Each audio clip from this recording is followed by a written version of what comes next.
Hello everyone, this is Zeke777 and welcome back to Ars Nouveau. As you can see behind us, I've been doing a little bit of building off camera here. So basically what I was looking at is the grass up here, bright green, I like it. The grass down there, not so much. That said, I also don't want to have to go and, cover the entire biome with this whole thing. Because that would be, like if I were to do this whole peninsula type structure, whatever you want to call it, kind of a peninsula. That would take a while, and quite honestly, yeah, I'm not doing that. So instead, what I wanted to do is I wanted to separate out kind of my area from the rest of the world. I want it to be kind of like a walled-off community, almost a giant fortress, if you will. Not really fortress. Fortress is more military. Not really sure. I still need to come up with a name for this place. But what I've done is I've added in these retaining walls, which will, of course, like I said, separate out the kind of more faded grass on the outside from the bright green vivid grass inside, as well as give it a bit more structure and ideally give myself a bit more room to actually do some buildings. Like I said, my original design for this base was to have it very big, very sprawling, really like a big mega base, covering the whole theme of lots of white and bright colors. So create this blue azurine, not really sure the pronunciation, that as well as the arcane brick, and gold of course goes with everything. So that's kind of my original plan. I wanted to have lots of buildings that are all kind of terraced all the way up to the main structure in the back. And I think that's coming together. And all of that is to say, I want to build more. So I need to actually have, well, for me personally, I need a reason to build. I'm kind of at a kind of drawing a blank for how I want to properly decorate the iron farm there.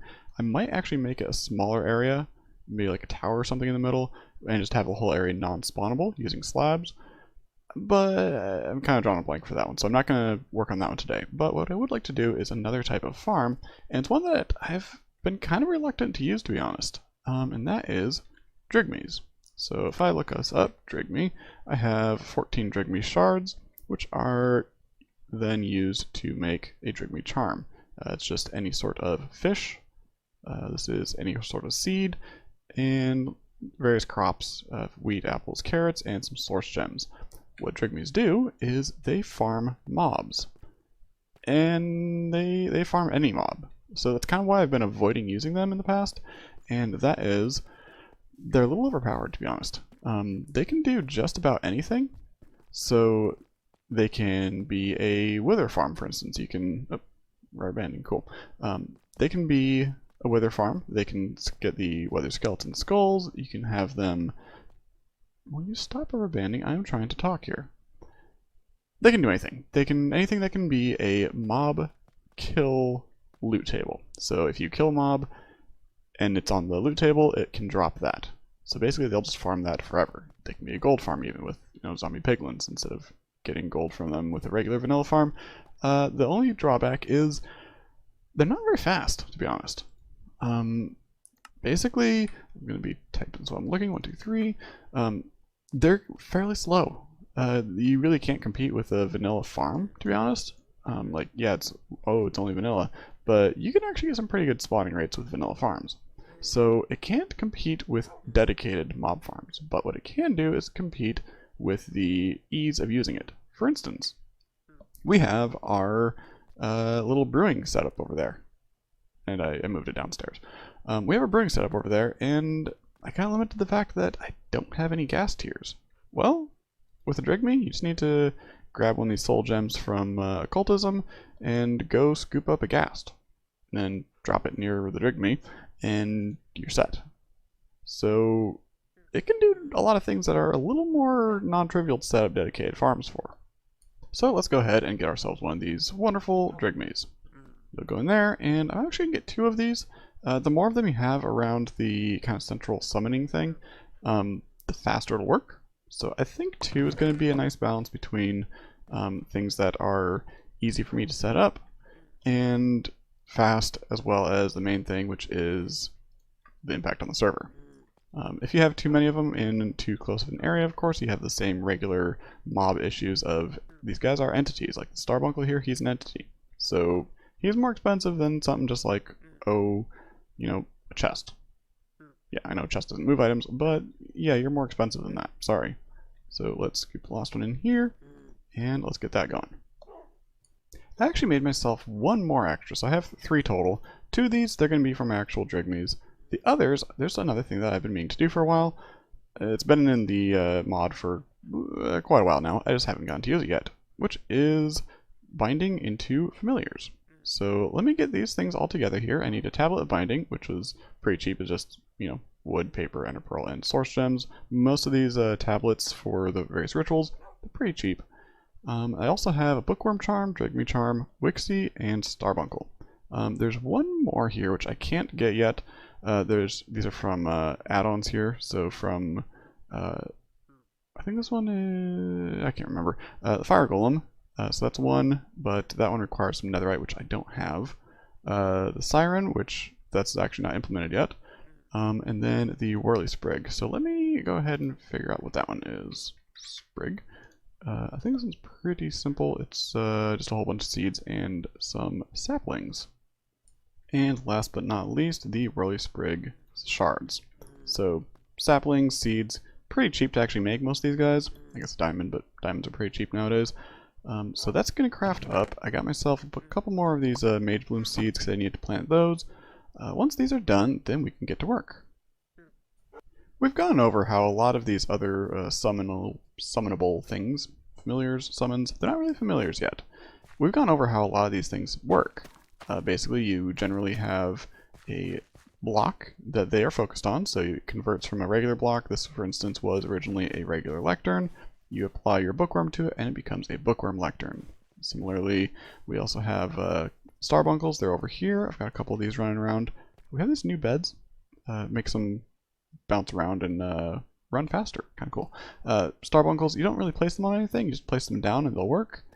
We also have our Wixies over there, which are doing some crafting and brewing. And the other 2 that I haven't covered yet are the Whirly Sprig and the Drygmy. So these, I'm going to set 2 of these up. We're actually going to talk about the Drygmy later. We're going to set up some automation with that. But before we get to that, I want to show something that I've been meaning to do for a while. And, let's go ahead and sleep. So there's a little bit of light out here. I haven't decided where I want my lighting out here yet, so for now, we don't have any. So it is a brand new day. Let's go ahead and get started. What I want to do is make these into familiars. So let's go ahead and place down our ritual brazier. It doesn't really matter where it is. I don't believe this actually takes any source to run this, but we'll see. So this is the ritual of binding. Like I said, it turns these charms into familiars, which then can be, they just follow us around and they can do various things for us. You can only have one familiar out at a time.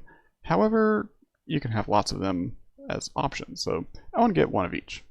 So like I said, let's go ahead and get these placed down. All things that they need in order to actually be summoned. So like mentioned, bookworm, shift right click you onto the lectern. Wixie, you go onto a cauldron. Starbuncle, you just kind of go there. Let's see, then we need some mossy cobblestone. Let's actually click properly, please. Mossy cobblestone, that is to make a Drygmy. Let's go ahead and get you started. And the Whirly Sprig just wants a flower. So let's go ahead and, I'm going to do this the kind of hacky way, which is effortless building. Cool. Do I right click? Shift right click? You might have to actually be on dirt. Okay, got some dirt. We'll plant our poppy and right click that with the Whirly Sprig. So you'll notice over here the Drygmy turned the cobblestone into a Drygmy henge. You're currently bouncing around. The Whirly Sprig similarly is going to flutter around her blossom. So let's go ahead and get the ritual here running. And sad to say, they are now no longer here, but we've turned them all into the various bound scripts. So we can just right click these to learn them. Whirly Sprig, Starbuncle, Drygmy, Wixie, and Bookworm. And we can now go into our table here, and we can go to the Familiar tab. Each of these have various effects that they'll have while they're active. For instance, Starbuncle gives you speed, so I'm probably going to have him out for a while. You can also have them scry for gold for you for free, so that's kind of cool.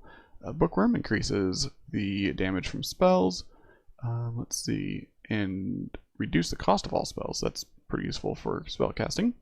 Drygmy gives you free looting, if I recall. Wixie's help with potions. It includes the flasks that we made. And a Whirly Sprig, let's see, reduce cost of elemental spells. And grants bonus saturation when consuming food. So, pretty useful. For now, I'm just going to have a bookworm, because I like bookworms. Hello. So he's just going to follow me around, and anytime I cast a spell, he'll give me a little bit of bonus of the spell will be cheaper, and we'll do a little bit more damage. And as for these things here, we're just going to go ahead and pick them up, because I don't need them here. And you'll notice when you break these, they turn back into their vanilla counterparts. With the exception, apparently, of the flower. Good to know. Bailey, flower rogue. So let's take a look at our land here. We have 1, 2, 3, 4, 5 and a half kind of platforms here that we can build on. So I've got a ritual flight down there, so hopefully I don't fall out of the sky here. As far as plans, I don't really have anything in particular for what I want on each of these areas. Down here for now, I do want a big open space because it's useful for doing some testing. I was doing some testing with the skulk sensor down there, as well as kind of general messing around with other people. I think for this build, I'm going to be using this area right here. I think this is a good spot for this. What I want to do, like I mentioned, is Drygmies. So I'm going to have to figure out a build for this, but I think for now, I know it's going to involve mossy cobblestone. And it says waiting for server up there, so oh, there's laggy for a little bit. Okay, so let's go ahead and activate this. And I'm going to put 2 of them on here. So you're just going to keep bouncing around while the other one appears. Cool. We now have 2 Drygmies, and you guys, you can just kind of walk around. What these will do is they will stay within an area of the Drygmy henge here. I believe it's a 20 by 20 area, maybe probably 21 by 21, so 10 blocks in each direction. And as you can see here, they see my bookworm, and they're kind of casting a little spell on it. What they don't know is that bookworms don't drop anything. So these guys, what they will do is, if there's a mob near them, of any kind, hostile, neutral, whatever, they will try to extract the drops from it. So in order to do that, they of course need a place to put the drops, so let's go ahead and get ourselves a chest. And for now, I'm just going to use a regular single archwood chest here. Eventually we'll have some starbunkles doing some sorting and pulling all these items out, because if this gets full, then this is just going to stop. You guys are really interested in the bookworm. And of course, like all of these things, they do need some power. So these can pull from, I want to say, a 10 block radius again for source. It doesn't have to be right next to it. You can put the source star here if you'd like, but quite honestly, I'm just going to put it over here. It doesn't really matter.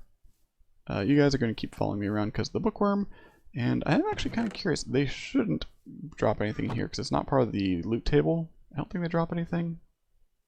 Like a regular bookworm, if you like dispel it, then it'll drop something, but I don't think you can duplicate the charms in that way. So for now, you guys are going to be kind of just staring at a random bookworm. And still at 100%? Okay. So let's go ahead and take a look at our gems. We have 3 soul gems. We have a red merchant, which is basically like a wandering trader. I just found one. Crystal camel. I got that one from someone on the server here.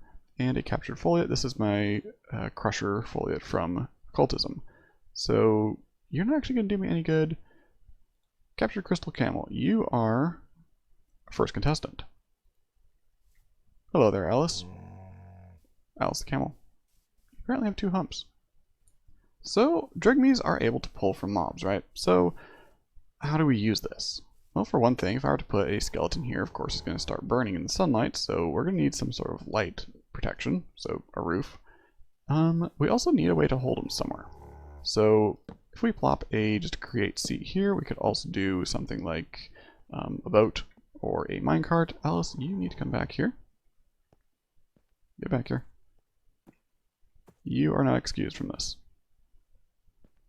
We are going to just plop you here.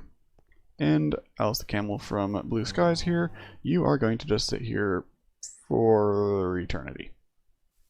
And if we look inside our chest here, we can see we have 8 vitreous moonstone. I don't actually have a use for this yet, but basically the way you get this normally is from killing the Blue Skies camels, the crystal camels.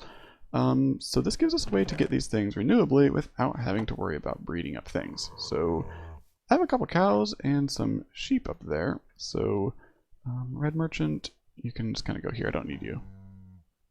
You look very upset. You can stay here for now. I don't think you have any drops. Let's find out. Hello there, cows. Hello there, pig.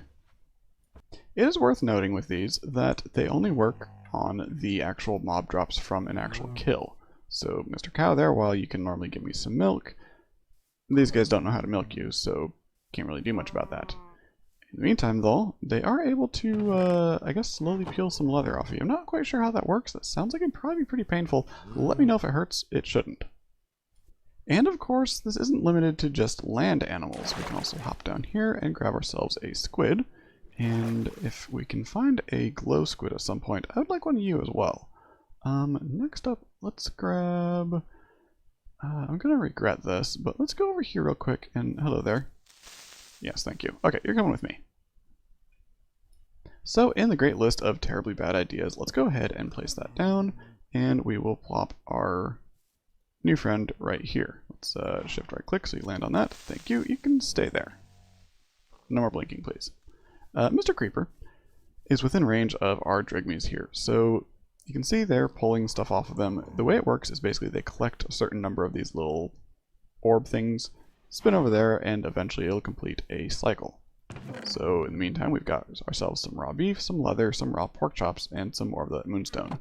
Mr. Creeper, you're sitting over there. I'm not going to approach you anytime soon. I will at some point because I want to move things around.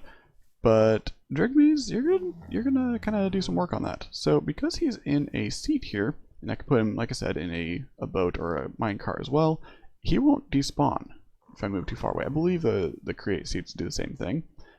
If not, if he does despawn, no big loss. I can go get another one of you. I can always name him. So I've got a couple name tags here. 19. I'm gonna probably need more than that, but yeah, we can always get you named, and we can always get some more of you if needed, as well as, of course, some skeletons and zombies. Of course, I don't really need anything from a zombie. And for our friends that are a little more wet, let's go ahead and get a little water pool set up here, and we'll also fill in this side. There we go. So we have, this is all just infinite sources. We'll plop our squid in there. Hello there. And he's just going to kind of swim around. Now, ideally you won't beat yourself, but you're probably going to. Please don't. If you start taking drowning damage, then I'll know to pick you up again.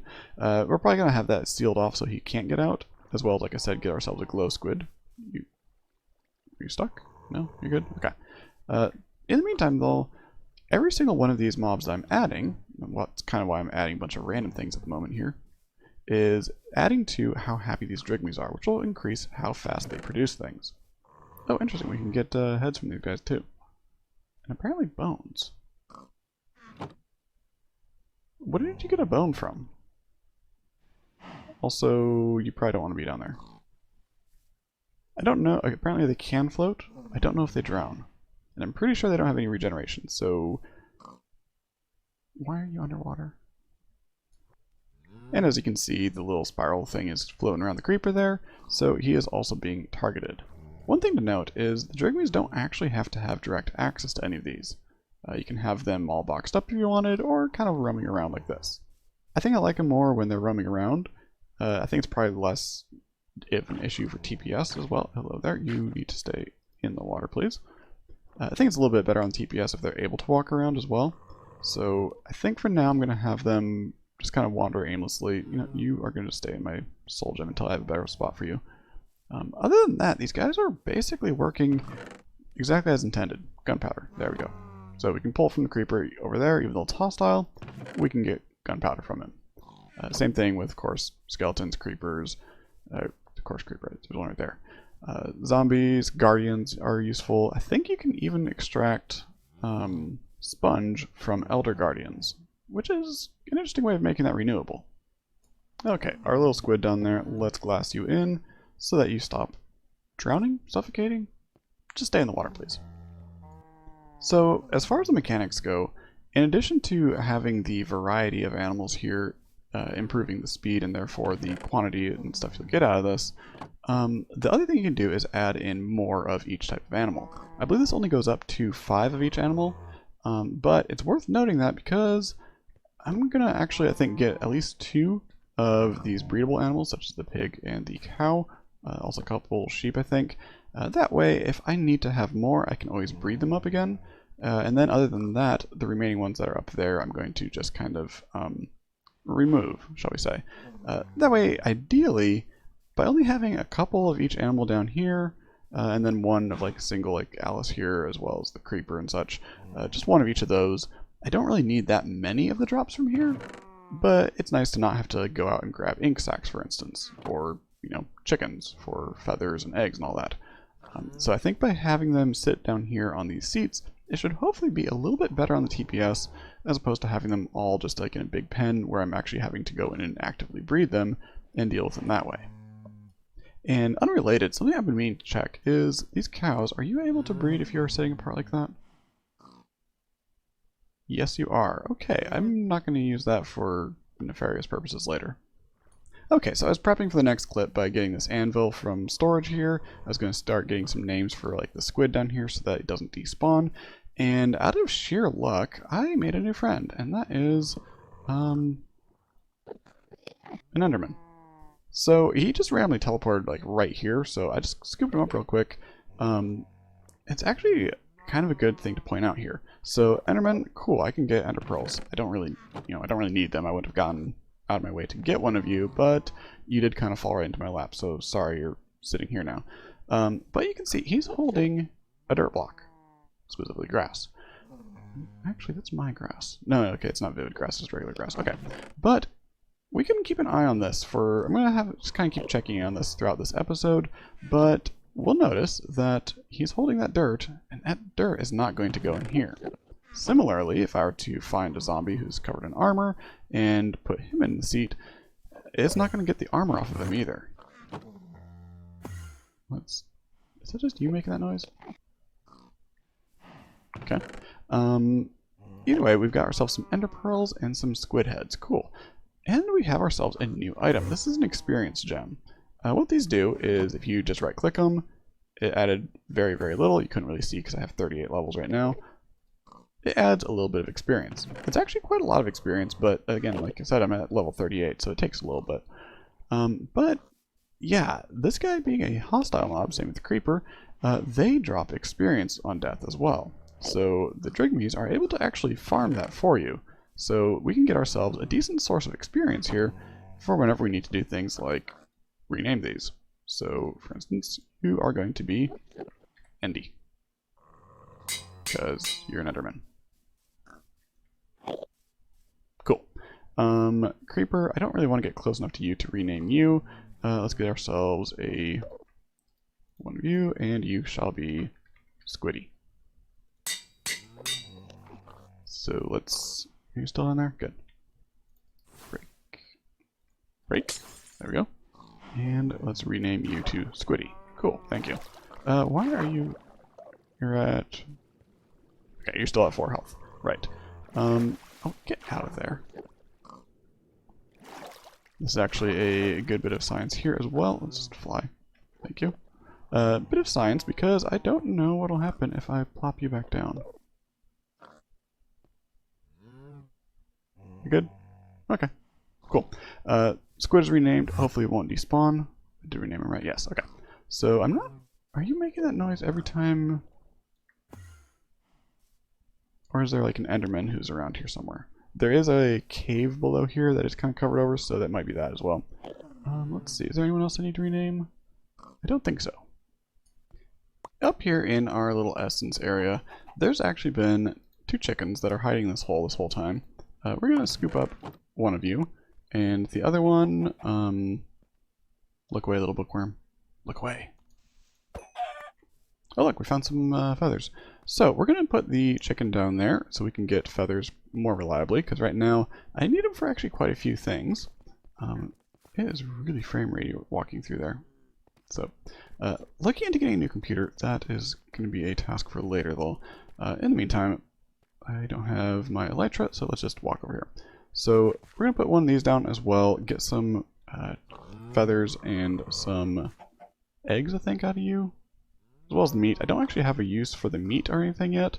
Mainly, I'm doing this just so I can get the experience gems, as well as a few other things like glowing is sometimes useful, and more importantly, the gas tiers. One thing I do want to test here is whether or not I can shove a glass block into the creeper while he's sitting here. Let's go ahead, pop that there. And now... Hello there, Mr. Creeper. Screenshot. Cool. We have ourselves a creeper. So we've got ourselves a nice collection of animals here that are kind of just randomly strewn about here, and a couple that should probably be a little bit more protected. This glass doesn't really fill in with too much confidence, but at least for now. What we want to do is design ourselves a building to go around this whole area that I can kind of have a little bit of a system to everything. One thing is, right now, the Drygmy can just walk up to these guys, and that's fine. You can do that if you'd like. But they don't have to all be on the same level. I can actually have these go above or below. In fact, I can probably move the Drygmy henge up a few blocks, maybe even floating, and it should still all work. So basically, I'm going to try to build a building here with maybe some balconies for the various animals up higher, so I can have a few more in here, instead of just, you know, spacing them all around in a big square. So I was sitting here trying to figure out what I wanted to do as far as the actual architecture on this building, and it started to rain. And the problem with that is I had two guys here that, well, let's just say they don't like the rain. And Mr. Eneman, unfortunately he melted, as well as the blades who was next to him. Apparently even a glass block inside his head did not protect him. I think it needed to also have one right there. Yep. So they're gone. But of course that's nothing that a quick trip to the Nether can't fix. So we've got our friends back here. They are unfortunately sans name tags. Don't yell at me. I saved you, don't worry. He has a roof now, so that shouldn't be a problem anymore. One thing that is a problem though was I had another friend here, Gast, and he didn't really like it being here, I guess. And there were some accidents, and Alice the camel, unfortunately, is no longer with us. So unfortunately, that happened. So we have a small little memorial for Alice the camel. We will probably have to move this. Nothing else. It's not centered, as Chaos pointed out here. So we'll deal with that later. But for now, I want to kind of take a look at the building, or at least the facade on the front of the building. I think I like how this is working out. I'm not entirely sure. And the problem is I don't really know what I want to do with the rest of the actual structure here, like, you know, the walls and the roof and all that stuff. So I'm going to kind of work on this a little bit off camera, and yeah, and a whole lot of like building stuff and tearing it back down. But, you know, that's progress. I will say that I do miss the replay mod. I know it's out for Fabric, but I haven't found a version that's been ported to Forge that's worked too well. It's definitely making it more difficult to do these sorts of larger building projects, because I don't want to suddenly, like, you know, one clip and suddenly there's a facade and there was nothing before, and then, you know, another clip later, then there's, you know, the whole rest of the building. It's not ideal. So I'll try to do kind of, I guess, smaller segments at a time until I can figure out something to do with replay. Like I said, it is out for Fabric. Oh, we are back on this side now. Cool. It's out for Fabric, but I haven't seen a version for Forge. So if anyone has a version of Forge replay that works, that'd be appreciated. We've actually been away from the server for probably a week or so now at this point. Been just working on a lot of admin issues. Namely, we did update the server. We're now on 1.18.2. We also added Ars Omega and have had a whole string of issues. We've had a few people that have been unable to actually log on, otherwise it will crash the server.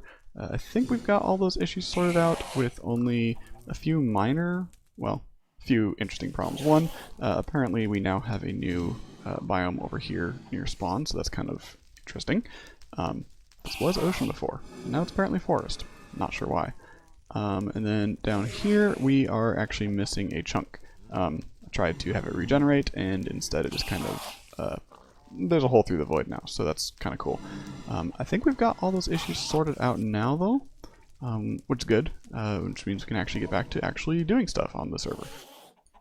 And with being back on the server, we have ourselves here a special delivery with a delivery note. So let's take a look. Dear Zig, I have left you another gift. Included is some elementium for a new belt buckle, some gray wool, might need a cloak for the taiga, It is rather cold here. A greater amulet of mana regen for the tier 3 spells, and some demonic gems to help with Omega. Question: when more Britannia? Yours sincerely, Mr. E. Not sure who it is. It must be a mystery. But they did drop us off some demonic gems, which, to be honest, I don't actually know how to make these yet. Hitting R doesn't do anything. I will definitely take the amulet of regen. We've got some runes of mana from Britannia, some elementium, and some nether stars. I have plenty of nether stars, I think. Light gray wool is used for things like the cloak of balance. It takes 4 of those, and a Gaia spirit, which they left in the other special delivery. I'm assuming it's the same person because it's delivered in the same way here with the frame sign. It's pretty cool. Whoever it is, the mystery, thank you. I'm definitely going to pop this on here. There we go, that'll help. And as far as the elementium, let's see. I don't know if I've ever actually upgraded this. This is the Sojourner's Sash. Recipe on that. Sorry, not recipe. Uses on that. 2 elementium and a Gaia Spirit gets us the Globetrotter's Sash, which, to be honest, I've never used before. I think it's basically an upgrade. Let's go ahead and make one of these. I think I have. I didn't put the. I have to go grab the Gaia shards. Let's go ahead and put that back on and head down there. The Britannia gift has been relocated down here. Shh, quiet, I wasn't talking to you. The Britannia gift got moved down here. So let's go ahead and grab a Gaia spirit here. Pop this all together and get ourselves the upgrade sash. And put you in the middle. Globetrotter sash. I believe it's, like I said, just a straight upgrade. What's the... I can't remember the patchouli hotkey for that. Do I have a... you know what? I don't have a Lexica that is upgraded yet, because I don't actually have an elf portal. I'll open this. I don't think it's listed in here. Let's go back and... that works. If I start typing, does it automatically search? No, it doesn't. Okay. Index. I would like to know about the... oh, not showing up. Okay, cool. Nope, didn't see it. Okay. Well, I think, like I said, it should just be like a straight upgrade. I think we can go a bit faster, can jump maybe a little bit higher. But we can also fly around our base here, so that's pretty useful. I would like to take a quick break from working on the Drygmy area there to come over here to our warps portal, or warps station rather, and let's go ahead and we have a new warp link here. That is the University of Applied Wizardry. Let's go ahead and toss that in. There we go. And let's hop through. So this area here, we had started work on this. Well, we hadn't started really. we picked out the area and we liked it, and basically we hadn't really been able to do much on it yet. And that has changed the past couple days. We've started the very rough process here. If you're familiar with doing mega build projects, there are a lot of steps and a lot of planning gets involved here, and especially since there's so many people working on this project and we have no idea what we're doing. So I wanted to just kind of show off what we've got so far, which is Zachris has gone through. He's slowly terraforming it. We're going to make an artificial archwood forest. We don't actually have those in this version because 1.18 kind of broke how the keep my glide going here. 1.18 broke how the biomes work, and so we don't have it in the mod, but that doesn't mean we can't make it. So we got the bluegrass here, the infused grass from Britannia, which I think is kind of working pretty well with the various archwood around here. The big outlines in the sky, these are very rough outlines for kind of planning where we're going to put everything. Let's get our flight going here. Like I said, no real specific plan at the moment. We haven't figured out like which types of buildings are going to be where's the Britannia class going to be, where are we going to teach redstone, all that fun stuff. For now, it's just a bunch of, lines of deep slate because I have a bunch of that. So it's going to be a very long process. A lot of it's going to be kind of off-camera work, just kind of getting the actual general design down, and then once we get into the actual, what we'll call the main build process, then we can, kind of pick up and see where we are. Hello, Phantoms. I needed one of you. Grab one of you and grab another. Oh. Only have one. Okay. I would like one of you. There we go. And let's try to not fall to our deaths. Okay, cool. Figured while we're here, since we don't have as as good of coverage with mega torches over here. I should capture a couple of these guys so I can have them in my Drygmies.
Well, I think I'm happy with this. So the exterior here, I moved the front forward a few blocks actually, and that allowed me to have a nice kind of rounded roof here.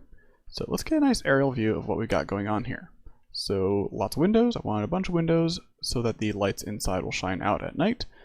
I do need to adjust the retaining wall here a bit because it is, running into that.